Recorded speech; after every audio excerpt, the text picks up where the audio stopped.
ഈ ലോകത്ത് സൃഷ്ടിച്ച അവന്റെ സൃഷ്ടിവൈഭവങ്ങളെ കുറിച്ചിട്ട് നമ്മൾ വിശദമായി കൊണ്ട് ഈ പ്രപഞ്ചത്തിലേക്കും ഈ പ്രപഞ്ചത്തിന്റെ വിസ്മയങ്ങളിലേക്കും അല്ലാഹു സുബ്ഹാനഹു വ തആല മനുഷ്യനോട് ചിന്തിക്കാനും അത് നോക്കിക്കൊണ്ട് അത് കണ്ടെത്തിക്കൊണ്ട് അതിന്റെ സൃഷ്ടാവിനെ മനസ്സിലാക്കാനും പറഞ്ഞിട്ടുള്ള കാര്യങ്ങളൊക്കെ നമ്മൾ കഴിഞ്ഞ ആഴ്ച വിശദീകരിക്കുകയുണ്ടായി. അതോടൊപ്പം തന്നെ അല്ലാഹു സുബ്ഹാനഹു വ തആല എന്ന സൃഷ്ടാവിനെ നമ്മൾ ഈ പ്രാപഞ്ചിക വിസ്മയത്തിലൂടെ കണ്ടെത്തുകയും മാത്രവുമല്ല നമുക്ക് എന്ത് വിഷമം വന്നാലും എന്ത് പ്രയാസം വന്നാലും എന്ത് ദുഃഖങ്ങൾ വന്നാലും എന്ത് ആപരാധി വന്നാലും എന്ത് വേദനാധി വന്നാലും എന്ത് വിഷമങ്ങൾ വന്നാലും എല്ലാം അല്ലാഹുവിലേക്ക് വരമേൽപ്പിക്കണമെന്നും അവനിലേക്ക് കാര്യങ്ങൾ പറയണമെന്നും ഒക്കെ നമ്മൾ കഴിഞ്ഞ ആഴ്ച ചർച്ച ചെയ്യുകയുണ്ടായി. ഇൻഷാ അല്ലാഹ് ഇന്ന് നമ്മൾ പറയാൻ പോകുന്നത് അല്ലാഹു സുബ്ഹാനഹു വ തആല ഈ പ്രപഞ്ച വിസ്മയത്തിലൂടെ കണ്ടെത്തിയ നമ്മൾ ആ പ്രപഞ്ച വിസ്മയങ്ങളെ കുറിച്ച് ചിന്തിച്ചുകൊണ്ട് റബ്ബനാ മാ ഖലഖത ഹാദാ ബാതില അല്ലാഹുവേ ഇതൊന്നും നീ വെറുതെ സൃഷ്ടിച്ചതല്ല, സുബ്ഹാനക നിന്റെ പരിശുദ്ധിയെ ഞാൻ വാഴ്ത്തുന്നു, ഫഖിനാ അദാബന്നാർ ഞങ്ങളെ നീ നരകത്തിൽ നിന്ന് കാക്കണേ എന്ന് കഴിഞ്ഞ ആഴ്ച പ്രസംഗത്തിൽ നമ്മൾ പറയുകയുണ്ടായി. ഇന്ന് നമ്മൾ പറയാൻ പോകുന്നത് അല്ലാഹു സുബ്ഹാനഹു വ തആലയ്ക്ക് എങ്ങനെ നമുക്ക് അടുക്കാം, റബ്ബിനെ മനസ്സിലാക്കിക്കൊണ്ട് നമ്മുടെ ഇബാദത്ത് എങ്ങനെ ആനന്ദകരമാക്കാം, എങ്ങനെയാണ് അല്ലാഹു സുബ്ഹാനഹു വ തആല നമുക്ക് നൽകിയ അനുഗ്രഹങ്ങളെ ഉപയോഗപ്പെടുത്താം എന്നുള്ള ചർച്ചയാണ് ഇൻഷാ അല്ലാഹ് നമ്മൾ നിർദ്ദേശിക്കുന്നത്. അല്ലാഹു തൗഫീഖ് ചെയ്യട്ടെ. അല്ലാഹു സുബ്ഹാനഹു വ തആല ഞാൻ നേരത്തെ സൂചിപ്പിച്ചതുപോലെ നമ്മൾ വെറുതെ ശ്രദ്ധിച്ചതല്ല. വമാ ഖലഖതുൽ ജിന്ന വൽ ഇൻസ ഇല്ലാ ലിയഅ്ബുദൂൻ ജിന്നവർഗ്ഗത്തെയും മനുഷ്യവർഗ്ഗത്തെയും ഞാൻ വെറുതെ സൃഷ്ടിച്ചതല്ല, എന്നെ ആരാധിക്കാൻ വേണ്ടി മാത്രമാണ് സൃഷ്ടിച്ചതെന്ന് അല്ലാഹുവിന്റെ വിശുദ്ധ ഖുർആൻ പറയുമ്പോൾ അല്ലാഹു സുബ്ഹാനഹു വ തആലയെ മനസ്സിലാക്കിക്കൊണ്ട് അവനെ ഓർത്തുകൊണ്ട് ഫദ്കുറൂനി എന്നെ നിങ്ങൾ ഓർക്കണേ അതുകൊള്ളും എന്നാൽ നിങ്ങളെയും ഞാൻ ഓർക്കുമെന്ന് അല്ലാഹു സുബ്ഹാനഹു വ തആല പറയുമ്പോൾ അല്ലാഹു സുബ്ഹാനഹു വ തആല എങ്ങനെയാണ് നമ്മൾ ഓർക്കുക?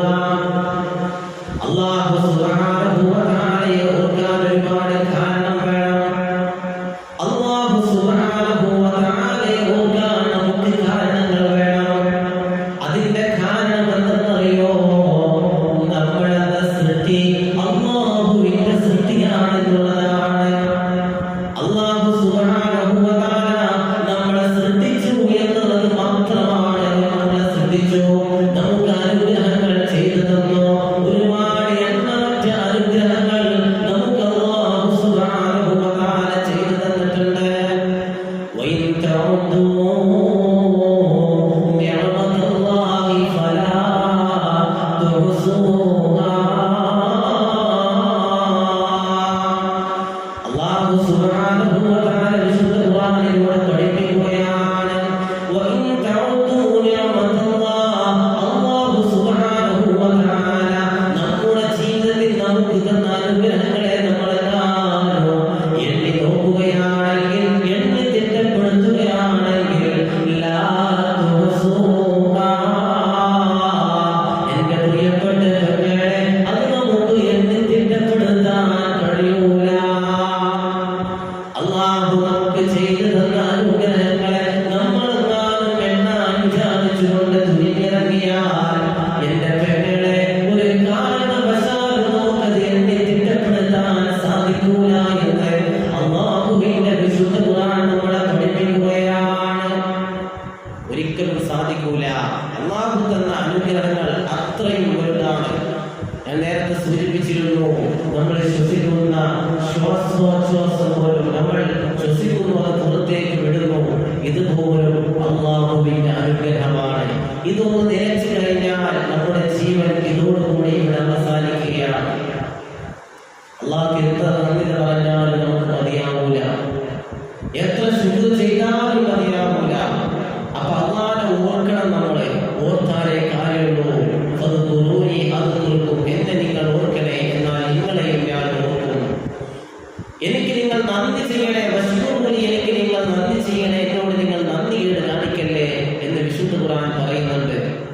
ഈ ഓർക്കുക എന്നുള്ളത് എങ്ങനെയാണ്? അള്ളാഹുവിന്റെ സ്മരണയെ നമ്മൾ കൊണ്ടുവരിക എന്നുള്ളതാണ്. അള്ളാഹു തൗഫീഖ് ചെയ്യട്ടെ, അള്ളാഹു തൗഫീഖ് ചെയ്യട്ടെ. അപ്പോൾ അള്ളാഹുവിനെ ഓർക്കുന്ന മജ്‌ലിസാണ് ഈ മജ്‌ലിസ്. നമ്മളിവിടെ ക്ലാസ്സിൽ പങ്കെടുത്തു. ഈ പ്രതികൂലമായ മഴ വന്നപ്പോഴും ഈ പ്രതികൂലമായ സാഹചര്യം വന്നപ്പോഴും അള്ളാഹുവിനെ ഓർക്കാൻ വേണ്ടി, അള്ളാഹുവിനെ കുറിച്ച് പറയാൻ വേണ്ടി സദസ്സ് നമ്മളെ തെരഞ്ഞെടുത്തിട്ടുണ്ടെങ്കിൽ അള്ളാഹു നമുക്ക് തന്ന ഏറ്റവും വലിയ അംഗീകാരമാണത്. അള്ളാഹു കബൂലാക്കട്ടെ. എത്രയോ പേര് മഹലിലുണ്ട്, എത്രയോ വീടുകളിൽ മഹലിലുണ്ട്. എന്റെ ഉമ്മ ഈ സദസ്സിലേക്ക് നീ കടന്നു വന്നിട്ടുണ്ടെങ്കിൽ അള്ളാഹു എനിക്ക് ചെയ്തു തന്ന വലിയ അനുഗ്രഹമാണ്. അള്ളാഹു കബൂലാക്കട്ടെ. വലിയ അനുഗ്രഹമാണ് ഈ മജ്‌ലിസ് എന്നാണ്. വലിയ മജ്‌ലിസ് എന്ന് പറയുന്നത് അത് സ്വർഗ്ഗപൂന്തോപ്പുകളിൽപ്പെട്ട പൂന്തോപ്പാണെന്നാണ് ഹബീബ് നബി മുഹമ്മദ് മുസ്തഫ സല്ലല്ലാഹു അലൈഹി വസല്ലം തങ്ങൾ പഠിപ്പിച്ചു തരുന്നത്. വലിയ പുണ്യമാണ് ഇത്തരം മജ്‌ലിസുകൾ പങ്കെടുക്കുന്നത്. അതുപോലെ തന്നെയാണ് മറ്റുള്ള ദിക്റിന്റെ മജ്‌ലിസിലൊക്കെ പങ്കെടുക്കുക. വലിയ പുണ്യമാണ്, വലിയ പുണ്യമാണ്. അള്ളാഹുവിനെ ഓർക്കുന്ന, അള്ളാഹുവിനെ പറയുന്ന മജ്‌ലിസ് എവിടെയുണ്ടോ അവിടേക്ക് പങ്കെടുക്കുക, അതിലേക്ക് പങ്കുചേരുക, അള്ളാഹുവിനെ സ്മരിച്ചു കൊണ്ടിരിക്കുക. വലിയ പുണ്യമാണത്. അല്ലാഹു സുബ്ഹാനഹു വ തആല പറയുകയാണ്, എന്റെ പ്രിയപ്പെട്ട ഉമ്മ, ആരായിരുന്നു നമ്മളെന്നറിയോ?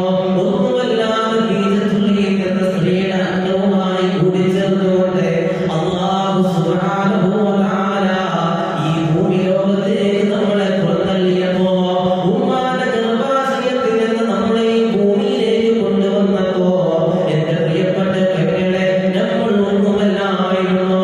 നമുക്ക് എല്ലാവിധ അനുഗ്രഹങ്ങൾ നൽകി, നമുക്ക് ശ്വസിക്കാനുള്ള വായു നൽകി, നമുക്ക് വസിക്കാനുള്ള ഇടം നൽകി, ഭൂമി നൽകി, നമുക്ക് താമസിക്കാനുള്ള ഭവനം നൽകി, നമുക്ക് സഞ്ചരിക്കാനുള്ള വാഹനം നൽകി, നമുക്ക് എല്ലാ അനുഗ്രഹങ്ങളും അല്ലാഹു സുബ്ഹാനഹു വ തആല ഒരു പേമായി പോലെ നമുക്ക് നൽകിയപ്പോ, എന്റെ പ്രിയപ്പെട്ട ഉമ്മ, അല്ലാഹു സുബ്ഹാനഹു വ തആല അവന്റെ വിശുദ്ധ ഖുർആനിലൂടെ സൂചിപ്പിക്കുകയാണ്, അലം നജ്അൽ ലഹു ഐനൈൻ വലിസാനൻ വശഫതൈൻ വഹദൈനാഹു നജ്ദൈൻ. അല്ലാഹു സുബ്ഹാനഹു വ തആല മനുഷ്യന് ആന്തരികമായി കൊടുത്ത അനുഗ്രഹങ്ങളുണ്ട്, ബാഹ്യമായി കൊടുത്ത അനുഗ്രഹങ്ങളുണ്ട്. അന്ന് ചോദിക്കുകയാ, അലം നജ്അൽ ലഹു ഐനൈൻ, അവന് നാം രണ്ട് കണ്ണുകൾ നൽകില്ലയോ? അല്ലാഹ് ചോദിക്കുകയാണ്, നമുക്ക് രണ്ട് കണ്ണുകൾ അല്ലാഹു സുബ്ഹാനഹു വ തആല നൽകില്ലയോ എന്ന് വിശുദ്ധ ഖുർആനിലൂടെ ചോദിക്കുകയാണ്. വല്ലാത്തൊരു അനുഗ്രഹമാണ് കണ്ണ് എന്ന് പറയുന്നത്. വല്ലാത്തൊരു അനുഗ്രഹമാണ് കണ്ണെന്ന് പറയുന്നത്. ഇന്ന് CCTV ക്യാമറയുടെ കൂടുതൽ മെഗാപിക്സലുള്ള ക്യാമറകൾ ലഭ്യമാണ്, മൊബൈൽ ക്യാമറകളുണ്ട്. പക്ഷേ അള്ളാഹുവിടെ ഫിറ്റ് ചെയ്ത കണ്ണിനോളം വരില്ല ഒരു ക്യാമറയും, ഒരു CCTVയും, ഒരു മൊബൈൽ ക്യാമറയും. അള്ളാഹു തന്ന കണ്ണിനോളം പവറില്ല എന്നുള്ളതാണ്. വലിയൊരു അനുഗ്രഹമാണ്. നമ്മൾ പറയാറുണ്ട്, കണ്ണ് പോയാലേ കണ്ണിന്റെ വില അറിയുന്നത്. ഈ കാഴ്ചകൾ കാണുമ്പോൾ, നമ്മൾ ഈ അള്ളാഹുവിന്റെ പ്രപഞ്ചങ്ങൾ ഇങ്ങനെ കാണുമ്പോൾ, നമുക്ക് ഈ കൗതുകമായ ലോകങ്ങൾ ഇങ്ങനെ കാണുമ്പോൾ അള്ളാഹ് ചെയ്യുന്ന അനുഗ്രഹത്തിന്റെ വലുപ്പം നമുക്ക് മനസ്സിലാവണില്ല. അത് നഷ്ടപ്പെട്ടു പോയി നോക്കണം, അല്ലെങ്കിൽ ഒരു അന്ധനോട് ചോദിച്ചു നോക്കണം കണ്ടെന്ന അനുഗ്രഹത്തിന്റെ ദത്തം എന്നുള്ളത്. കാരണം ഇവിടെ അന്ധന്മാരും ഈ ലോകത്ത് ജീവിക്കുന്നുണ്ട്, അവർക്ക് കാണാൻ ആഗ്രഹമുണ്ട്. പക്ഷേ അല്ലാഹു സുബ്ഹാനഹു വ തആല അവരിൽ നിന്നാണ് നമുക്ക് എടുത്തു നീക്കിയപ്പോ, എന്റെ പ്രിയപ്പെട്ട പെങ്ങളെ, എന്റെയും നിങ്ങളുടെയും കണ്ണിലൊരു പ്രോബ്ലവുമില്ല, ഒരു പ്രശ്നവുമില്ല. അല്ലാഹു സുബ്ഹാനഹു വ തആല പച്ച വിരിച്ച ഈ ദുനിയാവുണ്ടല്ലോ, ഇത്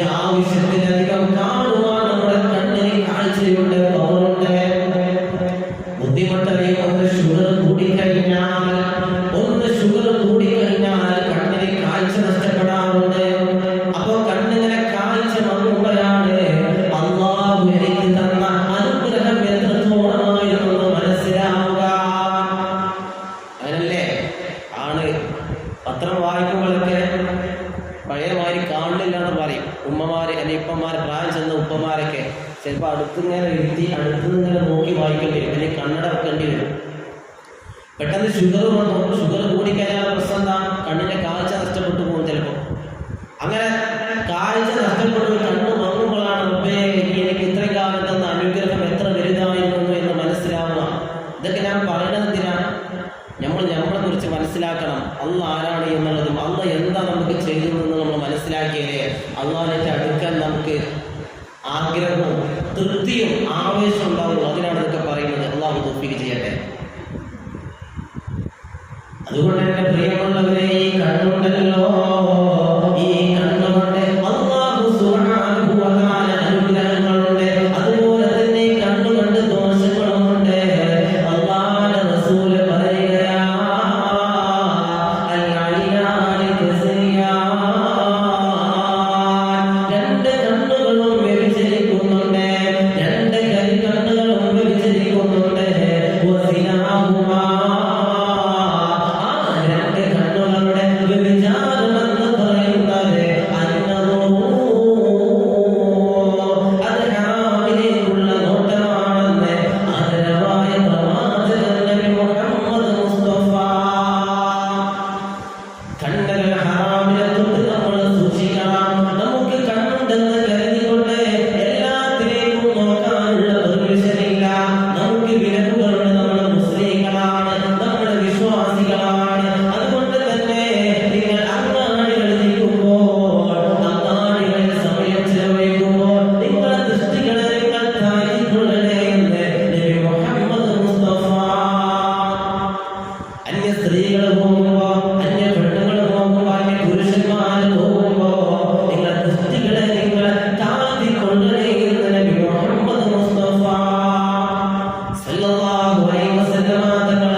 അപ്പൊ കണ്ണുകൊണ്ട് കോട്ടമുണ്ട്, കണ്ണുകൊണ്ട് നേട്ടമുണ്ട്. കണ്ണുകൊണ്ട് നേട്ടം കൂടിയാണ് നമുക്ക് കഴിയണം. ഇപ്പൊ ഞാനൊക്കെ ശ്രദ്ധിച്ചിട്ടുണ്ട്, ഈ പെരിന്തൽമണ്ണ ഭാഗത്ത് ഒരു ഹിഫ്ദ് കോളേജ് ഉണ്ട്. ആ ഹിഫ്ദ് കോളേജിൽ കുറെ അന്ധന്മാരായ ആളുകളാണ് അവിടെ പഠിക്കുന്നത്. അവർക്ക് പ്രത്യേക ലിപിയാണ്, ഖുർആൻ പഠിക്കാൻ പ്രത്യേക ലിപികൾ കണ്ടിട്ടുണ്ടോ? അന്ധന്മാർ പോകുന്ന ഖുർആൻ കണ്ടിട്ടില്ല. ഒരു പ്രത്യേക കുത്തിട്ടാണ്ട് കാരണം അവർക്ക് ലിപി അക്ഷരങ്ങളൊക്കെ ഇങ്ങനെ അലിഫാണെങ്കിൽ അതിങ്ങനെ കുത്തിട്ടാണ്ട്. അപ്പോൾ അവർ ഇത് വായിക്കൽ എങ്ങനെയാണെന്ന് വെച്ചാൽ കൈ ഇങ്ങനെ വെക്കും, ആ പേപ്പറിൽ കൈ ഇങ്ങനെ വെച്ചിട്ട് അങ്ങനെ അക്ഷരങ്ങൾ തടവും. ആ തടവലിലാണ് ഒരു അക്ഷരം മനസ്സിലാക്കുന്നത്. അങ്ങനെയാണ് അവർ പഠിക്കുന്നത്. അങ്ങനെ ഖുർആൻ ഹാഫിളായ, ഖുർആൻ മനഃപാഠമാക്കിയ എത്രയോ പേര് ലോകത്തുണ്ട്. നമുക്ക് കണ്ണുണ്ട്, പക്ഷെ കണ്ണുകൊണ്ട് നോക്കാൻ നമുക്ക് സമയമില്ല. എന്ത് നോക്കാന്? അള്ളാഹുവിന്റെ കലാമുണ്ടല്ലോ, അള്ളാഹുവിന്റെ വിശുദ്ധ ഖുർആൻ ഉണ്ടല്ലോ, നോക്കാൻ എനിക്കോ നിങ്ങൾക്കോ സമയമില്ല. ഒരു ദിവസം ഒരു പേജ് പോലും ഓതാത്ത എത്ര ആളുകളാണ് നമ്മുടെ നാടുകളിലുള്ളത്.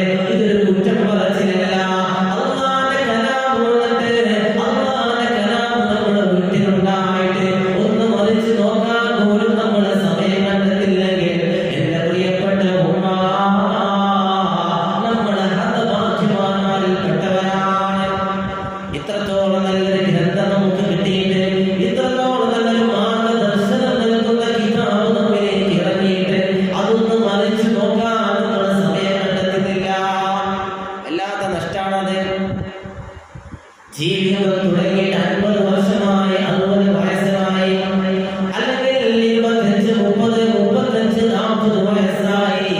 പക്ഷേ ഇന്നേ ഒരു 10 ഖത്തം പോലും നമുക്ക് തീർക്കാൻ സാധിച്ചിട്ടില്ല. സാധിച്ചവരുണ്ടാകാം, ഇല്ല എന്ന് ഞാൻ പറയുന്നില്ല. പക്ഷേ ഈ കണ്ണെന്ന വിസ്മയമുണ്ടല്ലോ, നമുക്ക് നോക്കാനും കാണാനും അല്ലാഹു അനുമതി തന്നിട്ടും കാഴ്ചയുണ്ടായിട്ട് പോലും അല്ലാഹുവിന്റെ കലാം നമ്മൾ നോക്കുന്നില്ല. മറിച്ച് നമ്മൾ സമയം കണ്ടെത്തുന്നത് വാട്സാപ്പിലും യൂട്യൂബിലും സോഷ്യൽ മീഡിയ, ഇൻസ്റ്റ പോലെയുള്ള സോഷ്യൽ മീഡിയകളിലാണ് നമ്മൾ സമയം ചെലവഴിക്കുന്നത്. കുഴപ്പമുണ്ട് എന്നല്ല പറഞ്ഞു വരുന്നത്. പക്ഷേ അല്ലാഹുവിന്റെ കലാം പോലും അത്രത്തോളം സമയം നമ്മളെ മറിച്ചു നോക്കുന്നില്ല. സോഷ്യൽ മീഡിയയ്ക്ക് വേണ്ടി 1 മണിക്കൂർ ഒരു ദിവസം നമ്മൾ ചെലവാക്കുന്നുണ്ടെങ്കിൽ അല്ലാഹുവിന്റെ കലാം, അല്ലാഹുവിന്റെ കിതാബ് ഒരു 5 മിനിറ്റ് പോലും വായിക്കാൻ നമുക്ക് സമയം കിട്ടുന്നില്ല. വല്ലാത്ത ഗുരുതരമായ പ്രശ്നമാണത്, വല്ലാത്ത പ്രശ്നമാണത് എന്റെ പ്രിയപ്പെട്ട കുട്ടികളെ. അതുകൊണ്ട് അല്ലാഹുവിന്റെ കലാമുണ്ടല്ലോ, അല്ലാഹ് തന്ന ഈ അനുഗ്രഹമുണ്ടല്ലോ, കണ്ടെന്ന അനുഗ്രഹമുണ്ടല്ലോ, ആ അനുഗ്രഹം നമ്മളിൽ ഉണ്ടാകുമ്പോൾ അതിന്റെ ഗുണ നമുക്ക് മനസ്സിലാവണമെന്നില്ല. കാഴ്ച പോയിട്ട് ഖുർആൻ ഓതിയിട്ട് കാര്യമുണ്ടാവില്ല. കാഴ്ച പോയിട്ട് ഖുർആനിലേക്ക് നോക്കിയിട്ട് അതിന്റെ പ്രതിഫലം കണ്ണുണ്ടായിരിക്കെ നോക്കിയതുപോലത്തെ പ്രതിഫലം കിട്ടില്ല. അതുകൊണ്ട് എന്റെ പ്രിയപ്പെട്ട മുഅ്മിനത്തെ, അല്ലാഹു സുബ്ഹാനഹു വ തആല ഇഷ്ടപ്പെട്ട രീതിയിൽ കണ്ണ് ഉപയോഗപ്പെടുത്താൻ നമുക്ക് അല്ലാഹു തൗഫീഖ് ചെയ്യട്ടെ. അതുകൊണ്ട് കണ്ണ് നല്ല രീതിയിൽ ഉപയോഗപ്പെടുത്തുക. മാത്രമല്ല ഹബീബ് നബി മുഹമ്മദ് മുസ്തഫ സല്ലല്ലാഹു അലൈഹി വസല്ലമ തങ്ങൾ മദീന പള്ളിയിൽ ഇരിക്കുകയാണ്. മദീന പള്ളിയിൽ ഇരിക്കുന്ന സമയത്ത് സ്വഹാബാ കിറാം മുന്നിലിരിക്കുന്നുണ്ട്. സ്വഹാബാ കിറാമിൽ അല്ലാഹുവിന്റെ റസൂൽ നബി മുഹമ്മദ് മുസ്തഫ സല്ലല്ലാഹു അലൈഹി വസല്ലമ തങ്ങൾ ബനൂ ഇസ്രായേൽ 500 വർഷം ജീവിച്ച ഒരു മനുഷ്യന്റെ കഥ പറഞ്ഞു കൊടുക്കുകയാണ്. എത്ര വർഷം? 500 വർഷം ജീവിച്ച ഒരു മനുഷ്യൻ. വലിയ ഭാഗ്യമാണല്ലേ? നമ്മളൊക്കെ 60, 70, 80 അതിന്റെ അടിയിൽ അതിന്റെ താഴേക്ക് നമ്മൾ ഉണ്ടാവുള്ളൂ. അദ്ദേഹത്തിന് അല്ലാഹു കൊടുത്ത ആയുസ്സത്തിലാണ് 500 വർഷം. അല്ലാഹുവിന്റെ റസൂലിന്റെ പ്രിയപ്പെട്ട മുഅ്മിനത്തെ, അല്ലാഹുവിന്റെ റസൂൽ മദീന പള്ളിയിൽ നിന്നുകൊണ്ട് അല്ലാഹുവിന്റെ റസൂലിന്റെ സ്വഹാബാ കിറാമിനോട് ബനൂ ഇസ്രായേൽ ജീവിച്ച 500 വർഷം ജീവിച്ച ഒരു മനുഷ്യന്റെ കഥ പറഞ്ഞു കൊടുക്കുകയാണ്. യാ സ്വഹാബാ, അല്ലാഹുവിന്റെ റസൂൽ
ഔദാര്യം കൊണ്ട് നീ സ്വർഗത്തിലേക്ക് കടന്നോ എന്ന് പറഞ്ഞു. ആ സമയത്തിന്റെ പ്രിയമുള്ളവരെ അല്ലാഹുവോട് ധിക്കാരത്തിന്റെ സ്വരം പറയുകയാണ് മനുഷ്യൻ. അല്ലാഹുവേ, നിന്റെ ഔദാര്യം എനിക്ക് ആവശ്യമില്ല.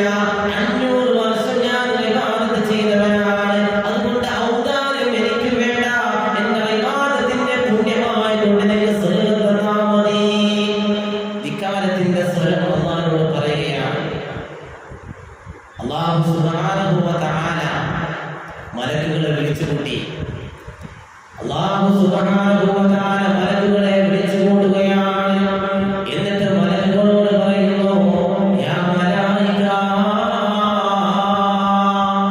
ഈ മനുഷ്യനുണ്ടല്ലോ 500 വർഷം ഇബാദത്ത് ചെയ്തു എന്ന് പറയുന്നു. അദ്ദേഹം 500 വർഷം ഇബാദത്ത് ചെയ്തിട്ടുണ്ടോ എന്ന് പരിശോധിച്ചു നോക്കുക. മലക്കുകൾ പരിശോധിക്കാൻ തുടങ്ങി. അപ്പോൾ മലക്കുകൾ പറഞ്ഞു, അദ്ദേഹം പറഞ്ഞത് ശരിയാണ്. 500 വർഷം അയാൾ ഇബാദത്തിൽ മുഴുകിയിട്ടുണ്ട്. ആ സമയത്ത് പടച്ചതമ്പ് പറയുകയാണ്, എന്നാൽ ഈ 500 വർഷം അയാൾക്ക് ഞാൻ ചെയ്തു കൊടുത്ത അനുഗ്രഹമുണ്ടല്ലോ, ആ അനുഗ്രഹവും 500 വർഷം അയാൾ എനിക്ക് വേണ്ടി ചെയ്ത ഇബാദത്തുണ്ടല്ലോ, അത് രണ്ടും കൊണ്ട് തുലനം ചെയ്യണേ, ഒന്ന് തുലാസ് ചെയ്യണേ എന്ന് പറയുകയാണ് അല്ലാഹു സുബ്ഹാനഹു വ തആല. മലക്കുകൾ എന്ത് ചെയ്തു? രണ്ടും അളന്നു നോക്കി. അദ്ദേഹത്തിന്റെ 500 വർഷത്തെ അമലും 500 വർഷം അല്ലാഹു അദ്ദേഹത്തിന് ചെയ്തു കൊടുത്ത അനുഗ്രഹങ്ങളും ഒന്ന് തുലാസ് ചെയ്ത്, ഒന്ന് ബാലൻസ് ചെയ്ത് നോക്കി. ആദ്യമായിട്ട് മലക്കുകളിൽ അല്ലാഹു സുബ്ഹാനഹു വ തആല ചെയ്തു കൊടുത്ത കണ്ണെന്ന അനുഗ്രഹമുണ്ടല്ലോ, അല്ലാഹു കൊടുത്ത കണ്ണെന്ന അനുഗ്രഹമുണ്ടല്ലോ, ആ കണ്ണെന്ന അനുഗ്രഹവും അദ്ദേഹത്തിന്റെ 500 വർഷത്തെ ഇബാദത്ത് കൊണ്ട് തുലനം ചെയ്യുമ്പോ എന്റെ പ്രിയപ്പെട്ട പെങ്ങളെ ചിന്തിക്കുക. സുബ്ഹാനല്ലാഹ്, മലക്കുകളെന്ന് തുലാസ് ചെയ്യുമ്പോ അദ്ദേഹത്തിന്റെ 500 വർഷത്തെ ഇബാദത്തുണ്ടല്ലോ, അല്ലാഹു സുബ്ഹാനഹു വ തആല ചെയ്തു കൊടുത്ത കണ്ണെന്ന അനുഗ്രഹത്തിന്റെ അടുത്ത് പോലും എത്തുന്നില്ല എന്ന് അല്ലാഹുവിന്റെ ദർബാറിൽ വെച്ച്, കോടതിയിൽ വെച്ച് മലക്കുകൾ പടച്ചതമ്പിൽ റിപ്പോർട്ട് സമർപ്പിക്കുമ്പോ അല്ലാഹു സുബ്ഹാനഹു വ തആല മലക്കുകളോട് പറയുകയാ, ഓ മലായിക, ഞാൻ ചെയ്തു കൊടുത്ത കണ്ണെന്ന അനുഗ്രഹത്തിന് പോലും അദ്ദേഹം നന്ദി ചെയ്തിട്ടില്ല.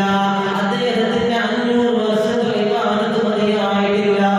അതുകൊണ്ട് ഇദ്ദേഹത്തെ നരകത്തിലേക്ക് കൊണ്ടുപോകൂ മലായിക. എന്റെ പ്രിയമുള്ളവരെ, അല്ലാഹു സുബ്ഹാനഹു വ തആലയുടെ കോടതിയിൽ വെച്ചിട്ട് മലക്കുകൾ ആ മനുഷ്യനെ കൊണ്ടുപോകുമ്പോ ആ മനുഷ്യനങ്ങ് വാവിട്ട് കരയുകയാണ്. ആ മനുഷ്യൻ തേങ്ങിക്കരയുകയാണ്. ആ മനുഷ്യൻ പടച്ചതമ്പിനോട് മാപ്പിരക്കുകയാ, അല്ലാഹുവേ, ഞാൻ 500 വർഷം ഇബാദത്ത് ചെയ്തിരുന്നു. ഞാൻ കരുതിയിരുന്നത് 500 വർഷത്തെ ഇബാദത്ത് കൊണ്ട് എനിക്ക് സ്വർഗ്ഗത്തിൽ കടക്കാമെന്നായിരുന്നു. പക്ഷേ നീ ചെയ്തു തന്ന കണ്ണെന്ന അനുഗ്രഹത്തിന് പോലും നന്ദി പറയാൻ എനിക്ക് സാധിച്ചിട്ടില്ല. അതുകൊണ്ട്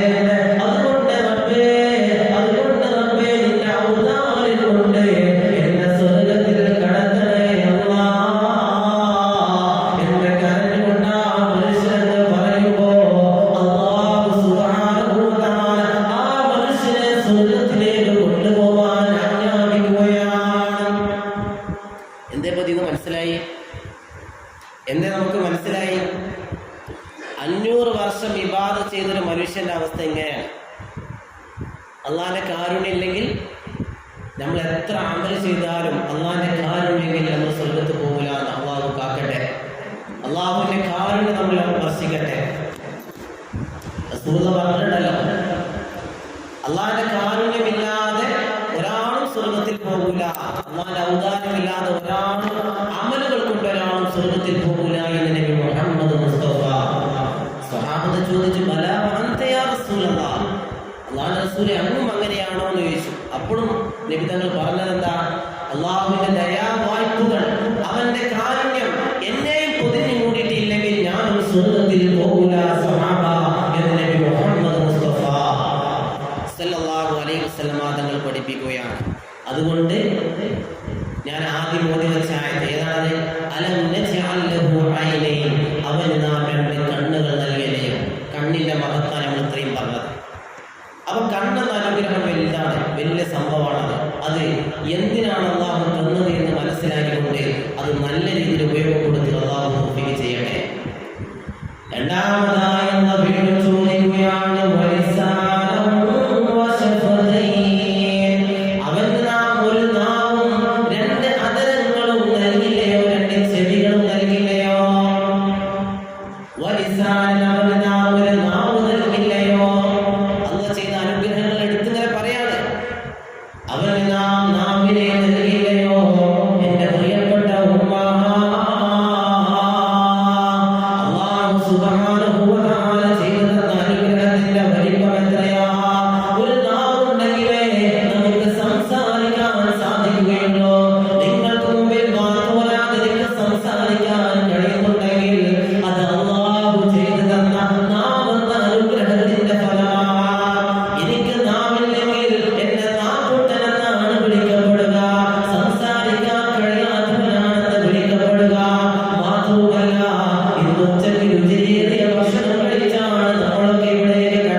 ഒരുപാട് കുടുംബ പ്രശ്നങ്ങൾ, അല്ലെങ്കിൽ അയൽപക്ക പ്രശ്നങ്ങൾ, ഭാര്യയും ഭർത്താവും തമ്മിലുള്ള പ്രശ്നങ്ങൾ, മാതാവും മകനും തമ്മിലുള്ള പ്രശ്നങ്ങൾ, വാപ്പയും ഉമ്മയും തമ്മിലുള്ള പ്രശ്നങ്ങൾ, അതുപോലെ എന്തൊക്കെയോ നാവ് കൊണ്ട് ഉപദ്രവമായിട്ടുണ്ടോ, അങ്ങനെ ഒരുപാട് പ്രശ്നങ്ങൾ നാവ് കൊണ്ടുണ്ടാകുന്നുണ്ട്.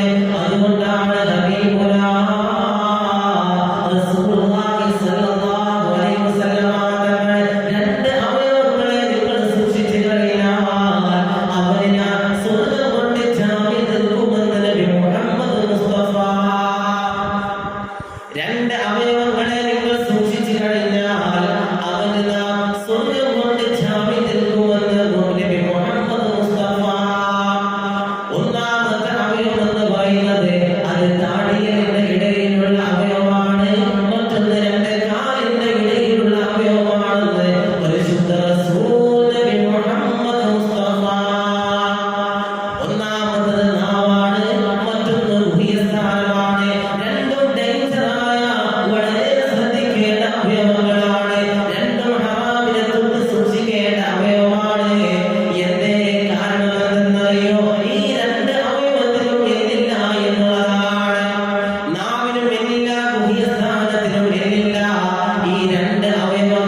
ചെയ്തിട്ടുള്ളത് അല്ലെ? 32 പല്ലിന്റെ ഉള്ളിൽ കൊണ്ടുപോയിട്ടാണ് അള്ളാഹു ചെയ്തിട്ടുള്ളത്, നാവ് കൊണ്ടുപോയി വെച്ചിട്ടുള്ളത്. അതുപോലെ തന്നെ പുതിയ സ്ഥാനവും നമ്മുടെ പെട്ടെന്ന് കാണാൻ പറ്റാത്ത, മറ്റുള്ളവർക്ക് എത്തി കാണാൻ പറ്റാത്ത സ്ഥലത്ത് കൊണ്ടാണ് ഫിറ്റ് ചെയ്തിട്ടുള്ളത്.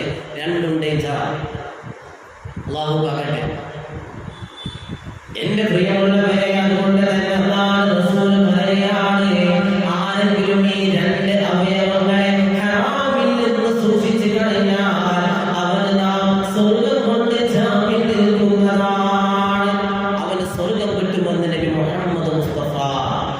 അള്ളാഹു സൂക്ഷിക്കാൻ തൗഫീഖ് നൽകട്ടെ. ബഹുമാനപ്പെട്ട ലുഖ്മാനുൽ ഹക്കീം റളിയല്ലാഹു അൻഹു, സൂറത്തുൽ ലുഖ്മാൻ നിങ്ങൾ കേട്ടിട്ടില്ലേ? ഖുർആനിൽ അങ്ങനെ സൂറത്ത് തന്നെ ഉണ്ടല്ലേ? ലുഖ്മാൻ സൂറത്ത് കേട്ടിട്ടില്ലേ? അതിൽ പറയപ്പെട്ട ലുഖ്മാൻ ഹക്കീം റളിയല്ലാഹു തആല അൻഹു, അദ്ദേഹം തൻ്റെ യജമാൻ അദ്ദേഹത്തിനോട് പറഞ്ഞു, ഒരു ആടിനെ അറുക്കാൻ വേണ്ടി പറഞ്ഞു. ആടിനെ അറുക്കാൻ വേണ്ടി പറഞ്ഞപ്പോൾ അദ്ദേഹത്തോട് അദ്ദേഹത്തോട് പറഞ്ഞു, ഈ ആടിനെ അറുത്തുകൊണ്ട് അതിൻ്റെ ഏറ്റവും നല്ല അവയവവും അതുപോലെ തന്നെ അതിൻ്റെ ഏറ്റവും മോശപ്പെട്ട 2 അവയവവും കൊണ്ടുവരാൻ പറഞ്ഞു. എന്താ പറഞ്ഞത്? ഏറ്റവും നല്ല 2 അവയവവും ഏറ്റവും മോശപ്പെട്ട 2 അവയവവും മുറിച്ചിട്ട് കൊണ്ടുവരാൻ പറഞ്ഞു. ബഹുമാനപ്പെട്ട ലുഖ്മാനുൽ ഹക്കീം റളിയല്ലാഹു അൻഹു ആ ആടിൻ്റെ കരളും അതുപോലെ തന്നെ അതിൻ്റെ ഹൃദയവും അതുപോലെ തന്നെ അതിൻ്റെ നാവും കൊണ്ടുപോയി കൊടുക്കുന്നു. അവ യജമാൻ ചോദിച്ചു, ഈ ആടിന് ഇത്രയും നല്ല മാംസങ്ങളും നല്ല ഭാഗങ്ങളൊക്കെ ഉണ്ടായിട്ട് ഇതാണ് കിട്ടിയതെന്ന് ചോദിച്ചു. അപ്പോൾ ലുഖ്മാനുൽ ഹക്കീം റളിയല്ലാഹു അൻഹു പറഞ്ഞു കൊടുത്തു, ഒരു ശരീരത്തിൽ, ഒരു മനുഷ്യനാവട്ടെ ഏത് ജീവിയാവട്ടെ, അവൻ്റെ ശരീരത്തിൽ നന്നായാൽ ഏറ്റവും നന്നായ 2 അവയവങ്ങളേതാണ്? ഒന്ന് നാവും അവൻ്റെ ഹൃദയവുമാണ്. മോശമായാലോ, ദുഷിച്ചാലും ഏറ്റവും കൂടുതൽ മോശമാകുന്നത് അവൻ്റെ നാവും അവൻ്റെ ഹൃദയവുമാണ്. അതുകൊണ്ട് തന്നെ സൂക്ഷിക്കേണ്ട 2 അവയവങ്ങളാണ്. നാവ് വലിയ ഡേഞ്ചറാണ്. എന്തൊക്കെയോ പറഞ്ഞു കൂടുക. നമ്മൾ വായ്ക്ക് ലൈസൻസ് ഇല്ലെങ്കിൽ എന്തും പറയാമെന്നുള്ളൊരു ആ ഒരു സമീപനം നമ്മൾ സ്വീകരിക്കരുത്.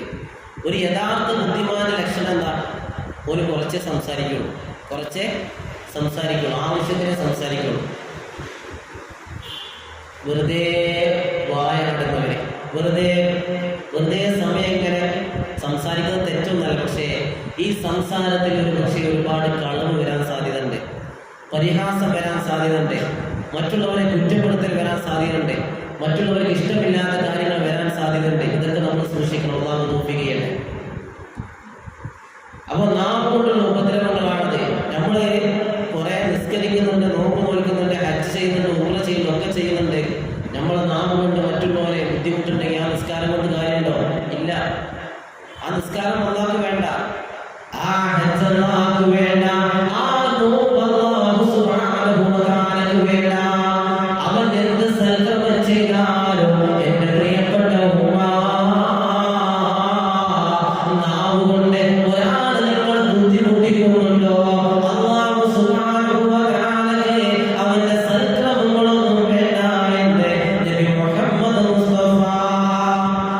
ഒന്നും വേണ്ട. പിന്നെന്താ?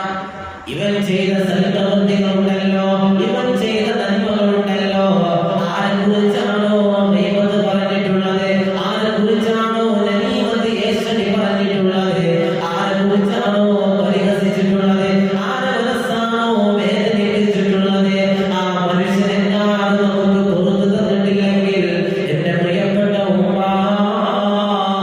അല്ലാഹു നമുക്ക് പുറത്തു തരൂല. ആ മനുഷ്യനത് പുറത്തു തരാതെ അല്ലാഹു നമുക്ക് പുറത്തു തരൂല. ജനങ്ങളോടുള്ള ബാധ്യത അത് ജനങ്ങളോട് തീർക്കണം. ജനങ്ങളോടുള്ള ബാധ്യത ജനങ്ങളുമായിട്ട് കൊണ്ട് തന്നെ തീർക്കണം. അത് അവര് പൊരുത്തപ്പെടാൻ അല്ലാഹു പൊരുത്തപ്പെട്ടു തരൂല. അതുകൊണ്ട് നാവിനെ സൂക്ഷിക്കുക.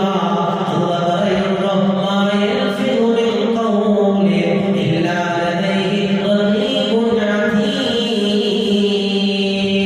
നമ്മൾ ഉച്ചരിക്കുന്ന ഓരോ വാക്കുമുണ്ടല്ലോ, ഓരോ കലിമത്തുമുണ്ടല്ലോ, ഓരോ ലഫ്ളുമുണ്ടല്ലോ, ഇത് റഖീബുൻ അതീദ് എന്ന മലക്ക് എഴുതി വെച്ചിട്ടല്ലാതെ പുറത്തു പോകുന്നില്ല എന്ന് അല്ലാഹുവിന്റെ വിശുദ്ധ ഖുർആൻ. നമ്മൾ എന്ത് ഉച്ചരിച്ചാലും അത് നന്മയാവട്ടെ, അത് തിന്മയാവട്ടെ, അത് ഗുണമുള്ളതാവട്ടെ, അത് ദോഷകരമാവട്ടെ, എന്ത് ഉച്ചരിച്ചാലും നന്മയാണെങ്കിൽ റഖീബ് എന്ന മലക്ക് നമ്മുടെ വലത് ചുമലിൽ എഴുതി വെക്കുകയാണ്. അതീദ് എന്ന മലക്ക് നമ്മുടെ തെറ്റ് പറയുമ്പോ, മോശത്തരം പറയുമ്പോ, തെറി പറയുമ്പോ, അനാവശ്യം പറയുമ്പോ നമ്മുടെ ഇടത് ചുമലിലും എഴുതി വെക്കുകയാണ്. ഇത് പറയുമ്പോ നമ്മളത് കാണുന്നില്ലല്ലോ, നമ്മൾ അത് അറിയുന്നില്ലല്ലോ എന്ന് പറയാം. പക്ഷേ എന്റെ പ്രിയപ്പെട്ട മക്കളെ, നമുക്ക് കാണാൻ കഴിയാത്ത പല അത്ഭുതങ്ങളും ഈ ലോകത്തുണ്ട് എന്ന് മനസ്സിലാക്കുക. നമുക്ക് കാണാൻ കഴിയാത്ത, നമ്മുടെ ദൃഷ്ടികൾ കൊണ്ട് ദർശിക്കാൻ കഴിയാത്ത പല അത്ഭുതങ്ങളും ഈ ലോകത്തുണ്ട്. എല്ലാം എഴുതി വെക്കുന്നുണ്ട്. ഒരു ചെറിയ പെൻഡ്രൈവിൽ നമ്മൾ വയറ് കയറ്റുകയാണെങ്കിൽ, അല്ലെങ്കിൽ പാട്ട് കയറ്റുകയാണെങ്കിൽ, മറ്റെന്തെങ്കിലും നല്ല കാര്യങ്ങൾ, ഫോട്ടോസോ എന്തോ കയറ്റുകയാണെങ്കിലും ഒരു ചെറിയ പെൻഡ്രൈവിൽ കയറ്റാൻ കഴിയും, അല്ലേ? കയറ്റാൻ കഴിയും. പക്ഷെ അത് നമുക്ക് ആ പെൻഡ്രൈവ് കണ്ടാൽ ഇത്രത്തോളം പാട്ട് തിരുപ്പത് പെൺഡ്രൈവ് കണ്ടാൽ പറയാൻ കഴിയില്ല.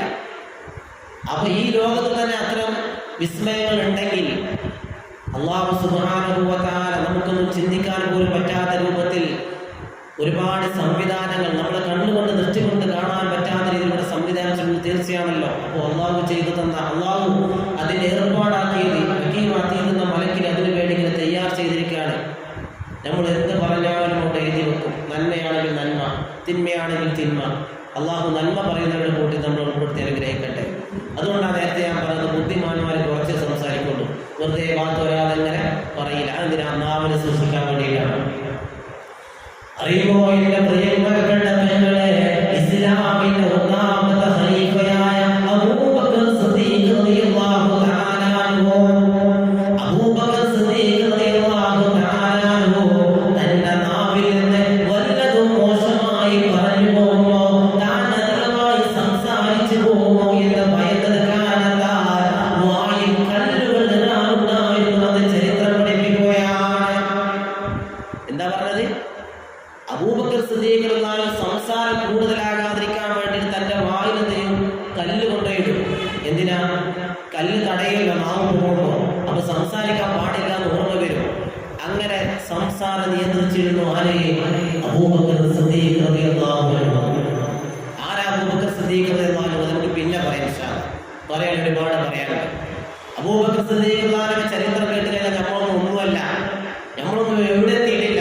അങ്ങനെ പറയാനുണ്ട്. അല്ലാഹു തൗഫീഖ് നമുക്ക് പറയാം. അല്ലാഹു തൗഫീഖ് ചെയ്യട്ടെ. അപ്പൊ സംസാരം നമ്മൾ നിയന്ത്രിക്കണം എന്ന് പറഞ്ഞാൽ ഒന്നും പറയേണ്ട എന്നല്ല, സംസാരിക്കുന്നത് നല്ലത് മാത്രമാവുക. ഒരു പെണ്ണിന്റെ ചരിത്രം എനിക്ക് ഓർമ്മയുണ്ട്. സംസാരിക്കുകയാണെങ്കിൽ ഖുർആൻ മാത്രം സംസാരിച്ചൊരു പരിധി ഉണ്ടായിരുന്നു. അങ്ങനത്തെ ഒരു പെണ്ണുണ്ടായിരുന്നു. സംസാരിക്കുകയാണെങ്കിൽ ഖുർആൻ മാത്രം, ആരെന്ത് ചോദിച്ചാലും ഖുർആൻ കൊണ്ട് മറുപടി പറയാം. അങ്ങനത്തെ ഒരു പെണ്ണ് ജീവിച്ചിരുന്നു. ചരിത്രം ഓർമ്മ കിട്ടുന്നില്ല, പക്ഷെ അങ്ങനെ സംഭവമുണ്ട്. ഖുർആൻ മാത്രം സംസാരിക്കും, ആരും എന്ത് ചോദ്യം ചോദിച്ചാലും അതിന് മറുപടി ഖുർആൻ. അങ്ങനെ ഖുർആൻ മാത്രം സംസാരിച്ച പെണ്ണ് ജീവിച്ച ലോകത്തിലൂടെയാണ്. അങ്ങനത്തെ ഒരു കാലഘട്ടം കഴിഞ്ഞു പോയിട്ടുണ്ട് ഇവിടെ. ഇന്നെന്താ? ഇന്ന് നാലാള് കൂടിക്കഴിഞ്ഞാൽ, നാലാളെ ഒരുമിച്ച് കഴിഞ്ഞാൽ പിന്നെ അവിടെ ഫിത്നയാണ്. അതായത് മറ്റുള്ളവരുടെ കുറ്റം കുറവ് പറയാം. സ്വന്തം ന്യൂനതയിലേക്ക് നമ്മൾ നോക്കുന്നില്ല. ഞാൻ എത്രത്തോളം തെറ്റ് ചെയ്തിട്ടുണ്ട്, ഞാൻ അത് പറയാൻ അർഹനാണോ? നമുക്ക് ഒരുപാട് ന്യൂനതകളുണ്ട്, ഒരുപാട് പോരായ്മകളുണ്ട്. അത് തീർക്കുന്നതിന് പകരം മറ്റുള്ളവരുടെ ന്യൂനത കണ്ടെത്തിക്കൊണ്ട് അത് മറ്റുള്ളവരോട് പറഞ്ഞുകൊണ്ട് അതിൽ രസിക്കുക, അതിൽ ആനന്ദം കണ്ടെത്തുക, ഈ പ്രവണതയെ വിശ്വാസിക്ക് യോജിച്ചതല്ല. അതൊരിക്കലും ചെയ്യാൻ പാടില്ല. അതിനെ ഗീബത്ത് എന്നാണ് പറയുക. മുഹമ്മദ് മുസ്തഫ, നിങ്ങളൊരു മനുഷ്യന്റെ പച്ചമാംസം, ഒരു ശവത്തിന്റെ പച്ചമാംസം തിന്ന് ഇഷ്ടപ്പെടുമോ എന്നാ ചോദിച്ചത്. അതിനോട് തുല്യമാണ് ഒരു മനുഷ്യൻ ഇഷ്ടപ്പെടാത്ത കാര്യങ്ങൾ പറയുന്നത് മുഹമ്മദ് മുസ്തഫ സല്ലല്ലാഹു അലൈഹി വസല്ലം തങ്ങൾ. ഇന്ന് തീരുമാനമെടുക്കുക, ഇനി എന്റെ നാവ് കൊണ്ട് നിങ്ങൾ ആ കൂട്ടത്തിലാണ് എന്നല്ല ഞാൻ പറയുന്നത്, പക്ഷേ ഒരു ഉപദേശം, ഒരു നസീഹത്ത് നൽകി പറയുകയാണ്. ഇന്ന് മുതൽ എന്റെ നാവ് കൊണ്ട് ഒരാൾക്കും ബുദ്ധിമുട്ടുണ്ടാവില്ല, എന്റെ നാവ് കൊണ്ട് ഒരു മനസ്സ് വേദനിക്കൂല എന്ന് നമ്മൾ ദൃഢപ്പെടുത്തി നിർമ്മിക്കുക. അല്ലാതെ ഈ ക്ലാസ് കേട്ടുകൊണ്ട് മാത്രം കാര്യമില്ല. ഈ ക്ലാസ്സുകൾ നടക്കും തിങ്കളാഴ്ച ദിവസങ്ങളിൽ. ഇവിടെ വന്നു അതിങ്ങനെ കേട്ട് നിങ്ങൾ വിട്ട് അങ്ങനെയല്ല. ഈ ജീവിതം കൊണ്ട്, ഈ ക്ലാസ് കൊണ്ട് മാറ്റം ഉണ്ടാകണം. ഞാൻ ഈ പ്രസംഗം തുടങ്ങിയത് നിങ്ങൾക്ക് അറിയായിരുന്നു. കഴിഞ്ഞ ആഴ്ച തുടങ്ങിയതിനെ അള്ളാഹ് ആരാണെന്ന് പറഞ്ഞിട്ടാണ് ഞാൻ തുടങ്ങിയത്. അതെന്തിനാ? അവിടുന്ന് തുടങ്ങിയതിനാ? എനിക്ക് വേറെ വിഷയം പ്രസംഗിക്കാൻ അറിയേണ്ടതൊന്നുമില്ല. ഞാൻ പ്രസംഗിക്കാൻ പോകുന്ന ആളാണ്, എനിക്ക് പ്രസംഗിക്കാനും കഴിയും, അതുകൊണ്ട് തന്നെ ഏത് വിഷയം പറയാനും കഴിയും. പക്ഷേ അവിടുന്ന് ഞാൻ തുടങ്ങാനുണ്ടായ കാരണം എന്താ വെച്ചാൽ നമ്മുടെ ജീവിതത്തിൽ മാറ്റം വരാനാണ്. എന്തിനാണ് നമ്മുടെ ജീവിതം എന്നുള്ളത് നമ്മൾ അർത്ഥം മനസ്സിലാക്കാൻ വേണ്ടിയിട്ടാണ്. അല്ലാഹു തൗഫീഖ് ചെയ്യട്ടെ, അല്ലാഹു തൗഫീഖ് ചെയ്യട്ടെ. അല്ലാതെ ഇവിടെ ഇങ്ങനെ ഷോ കാണിക്കാൻ വേണ്ടിയിട്ട് അല്ലെങ്കിൽ ഇവിടെ കുറച്ചേരം ഇരുന്നുകൊണ്ടൊന്നുമില്ല. അതെന്താണ്? നമുക്ക് ഈ ക്ലാസ് കൊണ്ട് മാറ്റം വേണം. ഈ ക്ലാസ് മുന്നോട്ട് പോകുമ്പോൾ നമ്മൾ മാറിക്കൊണ്ടിരിക്കണം. ആ മാറ്റം നമ്മുടെ ജീവിതത്തിൽ കാണാം. നമ്മൾ മാറുമ്പോൾ നമ്മുടെ വീട്ടിലെ മാറ്റം വരും. തമാശയല്ല. നമ്മൾ ഉമ്മമാരായ നിങ്ങൾ മാറിക്കഴിഞ്ഞാൽ വീട് സ്വർഗമാണ്. ഒരു ഉമ്മ സ്വർഗമാണ്, ഉമ്മ സ്വർഗമാണ്, ഉമ്മ സ്വർഗമാണ്. എങ്ങനത്തെ ഉമ്മ എന്നറിയോ?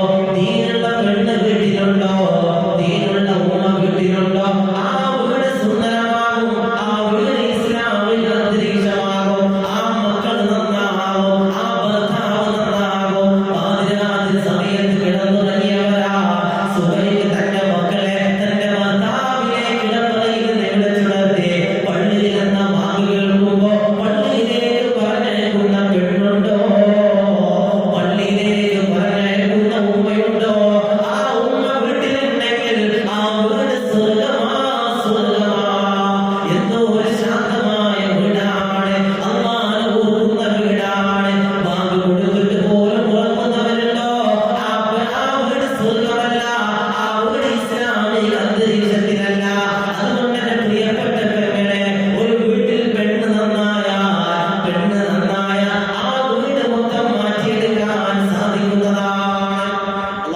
തൗഫീഖ് ചെയ്യട്ടെ, അള്ളാഹു തൗഫീഖ് ചെയ്യട്ടെ. അപ്പൊ ഉമ്മമാരെ ആ ഒരു രീതിയിലേക്ക് മാറുമ്പോൾ, നമ്മൾ നന്നാവാൻ തയ്യാറാകുമ്പോൾ നമുക്ക് മാറ്റം വേണം. എന്ന് മരിക്കും അറിയില്ല, അങ്ങനെ പോകുമ്പോൾ അതിനൊരു മാറ്റം ഉണ്ടാവും. അള്ളാഹു തൗഫീഖ് ചെയ്യട്ടെ. അപ്പൊ നമ്മളിവിടെ പറഞ്ഞ് അവസാനിപ്പിച്ചോടെ നാവിന്റെ വിഷയമാണ് നമ്മൾ പറഞ്ഞത്. അപ്പോ എന്ത് പറഞ്ഞാലും എന്ത് ചെയ്യുന്നുണ്ട്, അത് രേഖപ്പെടുത്തുന്നുണ്ട് എന്നുള്ളതാണ്. മുഹമ്മദ് മുസ്തഫ സല്ലല്ലാഹു അലൈഹി വസല്ലം തങ്ങളുടെ പ്രിയപ്പെട്ട പെങ്ങളെ, റജബ് 27 അതായത് റജബ് 27 നാവിന്റെ സുബ്ഹാനല്ലദീ യസ്റാ ബിഅബ്ദിഹി ലൈലൻ മിനൽ മസ്ജിദിൽ ഹറാം ഇലൽ മസ്ജിദിൽ അഖ്സ അല്ലദീ ബാറക്നാ ഹൗലഹു ലിനുരിയഹു മിൻ ആയാതിനാ ഇന്നഹു ഹുവസ് സമീഉൽ ബസീർ.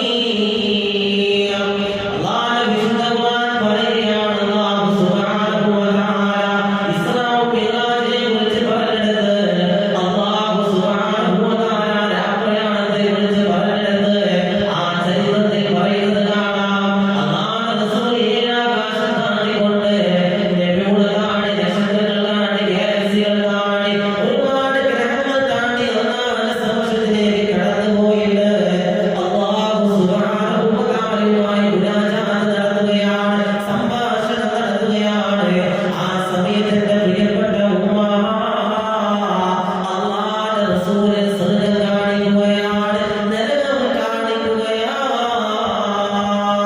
അല്ലാഹുവിന്റെ റസൂൽ സ്വർഗ്ഗത്തിലേക്ക് നോക്കുമ്പോൾ സ്വർഗ്ഗത്തിലുള്ളത് അധികവും പാവപ്പെട്ടവരാണ്, അധികവും ദരിദ്രരാണ്.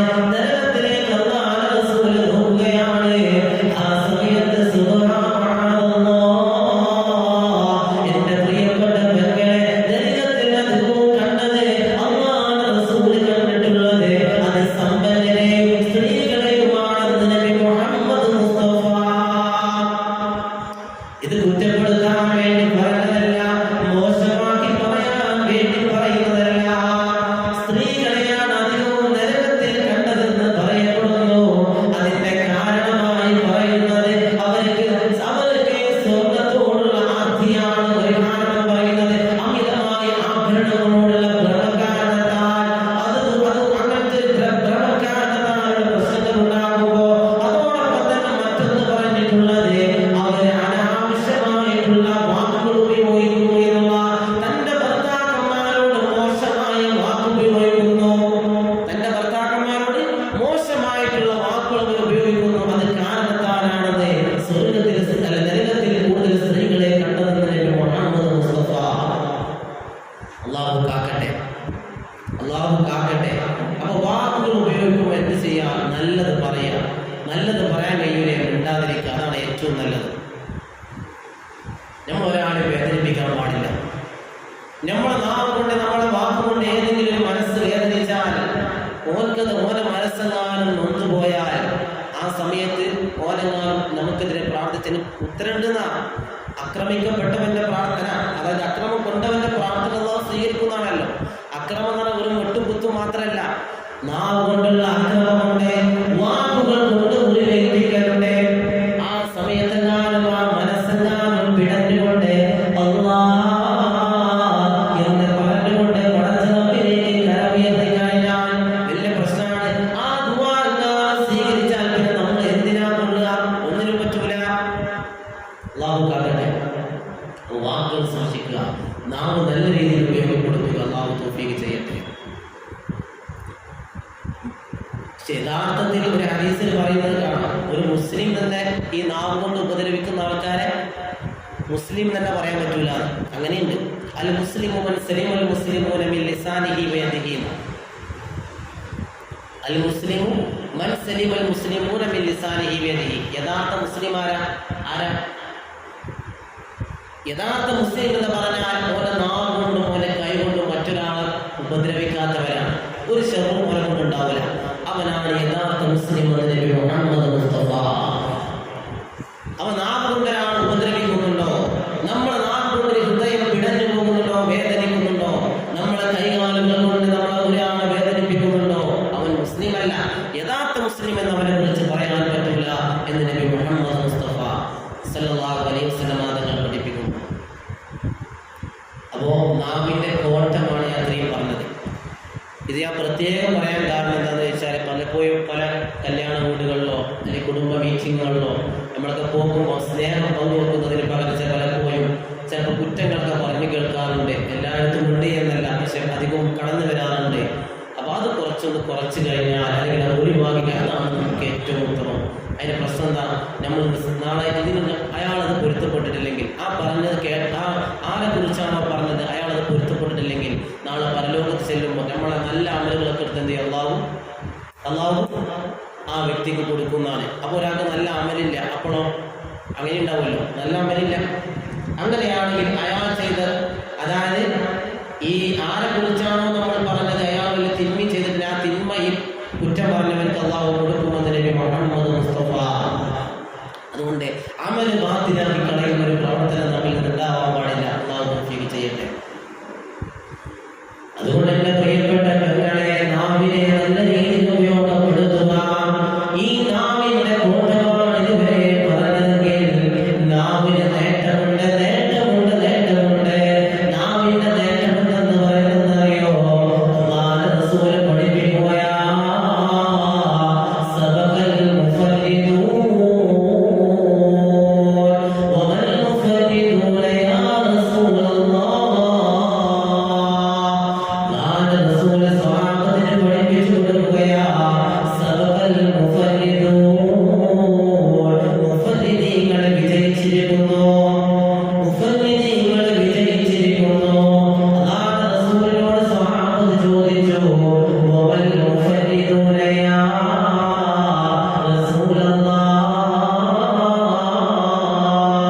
ആരാണ് നബിയെ മുഫരിദീങ്ങൾ, ആരാണ് നബിയെ മുഫരിദീങ്ങൾ എന്ന് ചോദിച്ചപ്പോൾ അല്ലാഹുവിന്റെ റസൂൽ പറയുകയാണ്, അല്ലാഹുവിനല്ലാഹ കസീറാ വദാകിറാ. അല്ലാഹുവിന്റെ റസൂൽ പറയുകയാണ്, വമൽ മുഫരിദൂന യാ റസൂലല്ലാഹ് എന്ന് ചോദിച്ചപ്പോൾ, ആരാണ് മുഫരിദീങ്ങൾ എന്ന് ചോദിച്ചപ്പോൾ, ധാരാളം ദിക്ർ ചൊല്ലുന്ന മുസ്ലിമീങ്ങളും അതായത് വിശ്വാസികളും ധാരാളം ദിക്ർ ചൊല്ലുന്ന വിശ്വാസികളുമാണെന്ന് നബി മുഹമ്മദ് മുസ്തഫ. ആരാണ്? ധാരാളം ദിക്ർ ചൊല്ലുന്ന വിശ്വാസികളുമാണെന്ന് നബി മുഹമ്മദ് മുസ്തഫ. ദിക്ർ ചൊല്ലിക്കൊണ്ടിരിക്കുക നാം കൊണ്ടുള്ള നേട്ടതാണ്. നാം കൊണ്ട് കോട്ട നമ്മൾ പറഞ്ഞു. പിന്നെ നാമത്തിനെ നമ്മൾ ഉപയോഗപ്പെടുത്തേണ്ടത് ദിക്ർ ചെല്ലാൻ വേണ്ടി, അള്ളാഹുവിനെ ഓർക്കാൻ വേണ്ടി. ഞാൻ ഇത്രയും പറഞ്ഞതിലേക്ക് വരാൻ വേണ്ടിയിട്ടാണ്. ഈ അനുഗ്രഹങ്ങളൊക്കെ പറഞ്ഞത്, കണ്ണിനെ കുറിച്ച് പറഞ്ഞത്, നാമിനെ കുറിച്ച് പറഞ്ഞത്, ഈ ദിക്ർ എന്നുള്ള അള്ളാഹുവിനെ ഓർക്കുക എന്നുള്ള ആ ഒരു രീതിയിലേക്ക് ഈ വിഷയം കൊണ്ടുപോകാൻ വേണ്ടിയിട്ട് എത്രയും പറഞ്ഞത്. ഇതിന്റെ ഗുണം എന്താ? ദിക്ർ ചെല്ലാൻ ഗുണം എന്താ? ഒരുപാട് ഗുണമുണ്ട്. അല്ലാഹുവിന്റെ റസൂൽ പറയുകയാണ്, അല്ലാഹുവിന്റെ റസൂൽ നബി മുഹമ്മദ് മുസ്തഫ സല്ലല്ലാഹു അലൈഹി വസല്ലം തങ്ങൾ പറയുകയാണ്, അല്ലാഹു സുബ്ഹാനഹു വ തആലക്ക് ചില പ്രത്യേക വിഭാഗം മലക്കുകളുണ്ട്. ആ മലക്കുകൾ ഭൂമിയിലൂടെ സഞ്ചരിക്കുകയാണ്. അവർ ദിക്റിന്റെ മജ്‌ലിസ് തേടിക്കൊണ്ടാണ് സഞ്ചരിക്കുന്നത്. ആ ദിക്റിന്റെ മജ്‌ലിസിൽ എത്തിക്കഴിഞ്ഞാൽ ആ ദിക്റിന്റെ മജ്‌ലിസിൽ അവർ പങ്കെടുക്കുകയും അവർ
വന്നിരുന്നു. ഒരു മനുഷ്യന് ആ സദസ്സിലേക്ക് കടന്നു വന്നിരുന്നു. ഓ ദിക്ർ ചൊല്ലാൻ വേണ്ടിയിട്ടോ അല്ലെ ദിക്റിന്റെ മജ്‌ലിസിൽ പങ്കെടുക്കാനുള്ള പുണ്യം കൊണ്ടുവന്നല്ലോ വന്നത്, ഓ വേറെന്തോ ആവശ്യം ഉദ്ദേശിച്ച് വന്നതാണ് എന്ന് മലക്കുകൾ പറയാണ്.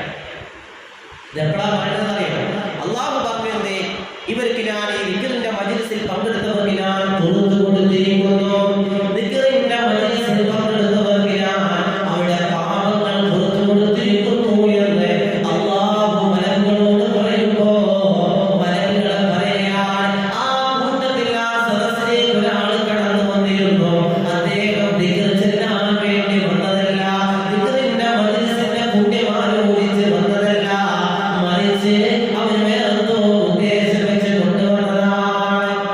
അങ്ങനെ ഉണ്ടല്ലോ. അപ്പൊ നമ്മുടെ ക്ലാസ്സിലൊക്കെ പങ്കെടുക്കാൻ പറഞ്ഞാൽ ചിലപ്പോൾ ഉണ്ടാവില്ല, വരില്ല. ഇവിടെ ഭക്ഷണം കൊടുക്കണ്ടെന്ന് പറഞ്ഞോട്ടെ അല്ലേ? ഇന്നത്തെ ക്ലാസ്സിൽ എല്ലാവർക്കും ബിരിയാണി ഉണ്ടെന്ന് പറഞ്ഞാൽ നമ്മുടെ സദസ്സ് ഫുള്ളാവൂലേ? ആവും ആവും.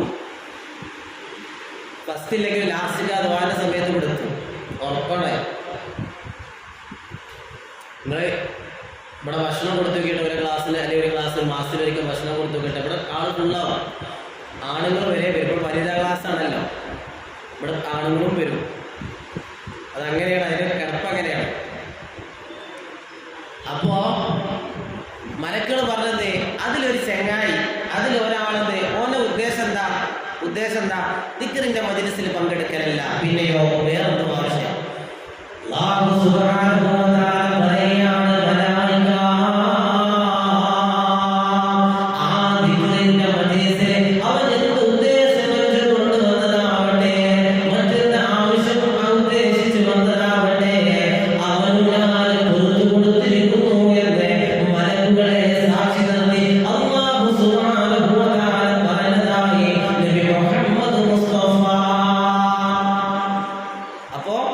എന്താവശ്യം വെച്ച് ആ ദിക്റിന്റെ മജ്‌ലിസിൽ പങ്കെടുത്താലും എന്നിട്ട് ഓർക്കും അല്ലാഹു പുറത്തു കൊടുക്കുമെന്ന് നബി മുഹമ്മദ് മുസ്തഫ. അപ്പൊ ദിക്റിന്റെ പുണ്യമാണ്. അപ്പൊ ഈ മജ്‌ലിസിനൊക്കെ വലിയ പ്രത്യേകത, വലിയ പവർ ഉണ്ട് ഇതിന്. നമ്മൾ വിചാരിക്കുന്ന പോലല്ല. നമ്മൾ വരുമ്പോ ഈ സദസ്സിൽ പങ്കെടുക്കുമ്പോൾ അള്ളാഹു നമ്മളറിയാതെ നമ്മുടെ പാപങ്ങൾ കൊടുത്തു തരാണ്. അള്ളാഹു തൗഫീഖ് ചെയ്യട്ടെ. തീർന്നില്ല. എന്നാൽ എന്റെ പ്രിയപ്പെട്ടവരെ, നാം കൊണ്ട് നമ്മൾ ദിക്ർ ചൊല്ലുക, ദിക്ർ കൊണ്ട് ആനന്ദം കണ്ടെത്തുക, ദിക്ർ ചൊല്ലി ചൊല്ലി ചൊല്ലി അതിന്റെ മാധുര്യം നമ്മൾ അനുഭവിക്കുക. ദിക്ർ ചൊല്ലിക്കഴിഞ്ഞാൽ അതിന്റെ മാധുര്യം അനുഭവിച്ചുവോ പിന്നെ അത് അവസാനിപ്പിക്കാൻ അവർക്ക് കഴിയില്ല എന്നുള്ളതാ. പിന്നെ അനാവശ്യമായി സംസാരിക്കാൻ അവർക്ക് തോന്നില്ല, ആരെ കുറിച്ചും പരിഹസിക്കാൻ അവർ നേരമുണ്ടാകില്ല, ആരെ കുറിച്ചും കുറ്റപ്പെടുത്താൻ അവർ നേരമുണ്ടാകില്ല, ആരെ കുറിച്ചും ഒന്നും പറയാൻ അവർ നേരമുണ്ടാകില്ല. അവന്റെ മനസ്സിൽ എപ്പോഴും അല്ലാ അല്ലാ അല്ലാ അല്ലാഹുവിനെ കുറിച്ചുള്ള ചിന്ത മാത്രമാണ് ഉണ്ടാവുക. അവിടേക്കാണ്, ആ ചിന്തയിലേക്കാണ്, ആ മൂട്ടിലേക്കാണ് ദുനിയാവിന്റെ എല്ലാ ആഡംബരങ്ങളും വലിച്ചതിന്റെ കൊണ്ട്, എല്ലാ ദുനിയാവിന്റെ സൗകര്യങ്ങളും വലിച്ചതിന്റെ കൊണ്ട് അല്ലാഹുവിനെ ഓർക്കാൻ വേണ്ടി ആ മൂട്ടിൽ കടന്നു പോയവരാണ് ഇവിടെ ജീവിച്ചു പോയ, കണ്ണുറിഞ്ഞു പോയ, ജീവിച്ചു കൊണ്ടിരിക്കുന്ന മഹത്തുക്കളായ ഔലിയാക്കന്മാർ. അള്ളാഹു അങ്ങനെ നാമാൻ പറ്റില്ലെങ്കിലും അവരോടൊക്കെ അടുത്തുള്ള രീതിയിൽ നമുക്ക് അങ്ങനെയെങ്കിലും കുറച്ചെങ്കിലും രീതിയിൽ എത്തിപ്പെടാൻ അള്ളാഹു തൗഫീഖ് ചെയ്യട്ടെ. ആമീൻ. അതിന്റെ മാധുര്യം അനുഭവിച്ചു കഴിഞ്ഞാൽ ഈ ദുനിയാവ് ഒന്നുമല്ല. അള്ളാഹനെ മനസ്സിലാക്കി കഴിഞ്ഞാൽ, അള്ളാഹ് ആരാന്ന് അറിഞ്ഞിക്കഴിഞ്ഞാൽ ഈ ദുനിയാവ് പിന്നെ ഒന്നുമല്ല. ദുനിയാവിൽ ഒന്നും അവർക്ക് ഒരു എന്താ പറയാ, അവന്റെ മനസ്സിന് ആനന്ദം കിട്ടുന്ന ഒന്നും ആവില്ല. അതുകൊണ്ടല്ലേ പറഞ്ഞേ, ഒരു കൊതുകിന്റെ ചിറകിന്റെ വില പോലും അള്ളാഹു ദുനിയാവിന് കൊടുത്തിട്ടില്ല. പക്ഷെ നമ്മൾ ഇന്ന് ദുനിയാവ് ഉണ്ടാക്കാൻ വേണ്ടി ഓടുക, ഓടി ഓടി ലാസ്റ്റ് മരിക്കുമ്പോൾ കബറിലേക്ക് ഒന്നും ഉണ്ടാക്കി വെച്ചിട്ടുണ്ടാവില്ല. അള്ളാഹു കാക്കട്ടെ. രണ്ടും വേണം, ദുനിയാവും വേണം, നമുക്ക് ആഗ്രഹം വേണം. അങ്ങനെ എന്നാലേ ജീവിതം രക്ഷപ്പെടുള്ളൂ. അപ്പോൾ ഇനി നമ്മൾ പറയാൻ ഒരു ദിക്റിന്റെ മഹത്വങ്ങളാണ്. ഓരോ ദിക്റിനും പവറുണ്ട്. ഇതൊക്കെ അള്ളാഹനെ ഓർക്കാൻ വേണ്ടിയിട്ടാണ്. ദിക്റിനും പവറുണ്ട്. ഏറ്റവും നല്ല ദിക്ർ ഏതെന്നറിയോ? ദിക്റുകളുടെ കൂട്ടത്തിൽ ഏറ്റവും നല്ല ദിക്ർ എന്ന് പരിചയപ്പെടുത്തിയത് ഖൗലുഹു ലാ ഇലാഹ